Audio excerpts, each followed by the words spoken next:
So good morning, Miss Smith. I'm gonna first assess your perineum just to see if there's any redness or swelling, okay?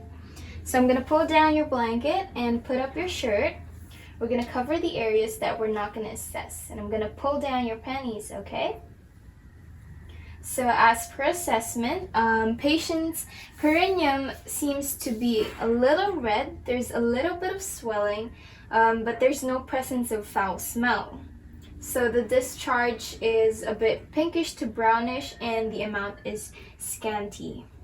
So by the end of this procedure, we will be able to identify if there are any signs and symptoms of infection, and we will ensure that the patient is comfortable.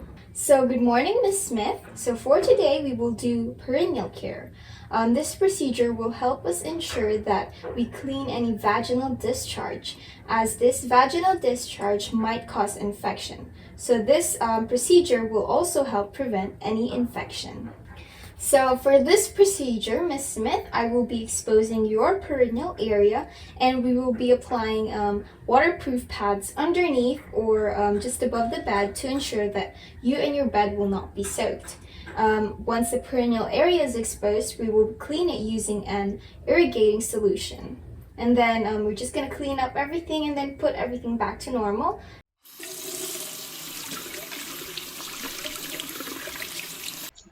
Assemble all equipment, so we will just assume that this is the irrigating solution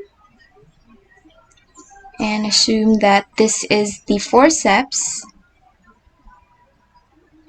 the cherry balls, the waterproof pad, the bed pad or bedpan, and the sterile perineal pad. So okay, Ms. Smith, I'm just gonna expose your area, and I want you to flex your knee for me. Okay, and I'm just gonna turn you to the side. So can you do it on your own, or do you want me to assist you? Okay, so I will assist you, and I will put on the waterproof pad. Okay, could you turn to your side, please? Thank you so much. Okay. Okay, so you can come back now. And I want you to turn on your side again, okay? Okay, good. Okay. Okay. And I'm gonna put on the bed pad or the bed pad, okay? So could you turn to your side again? Okay. I'm just gonna put on the bed pad, okay? And turn to your side again. Okay. Thank you so much, Miss Smith. So after applying the pad, can I drape down your blanket? So I want you to be in a dorsal recumbent position, just this position, and I want you to flex your knee. Okay, that's really good, and separate them. Thank you, Miss Smith. So I will just be exposing the area that we will assess, which is your perineum, and I'm gonna cover up the rest of your body part.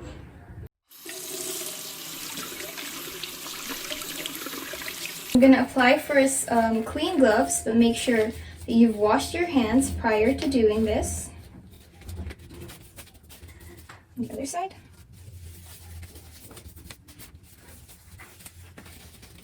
Okay.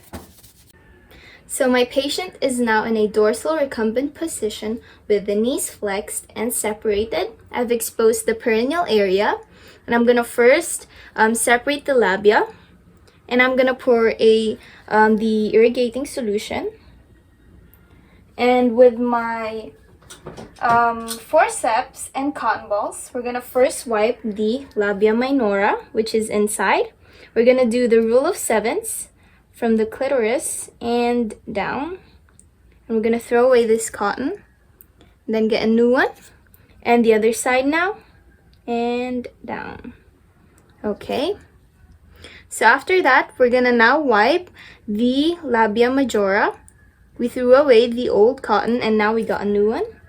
And then wipe it again in the same manner, the rule of sevens. And throw away this one, get a new one. And then the other side.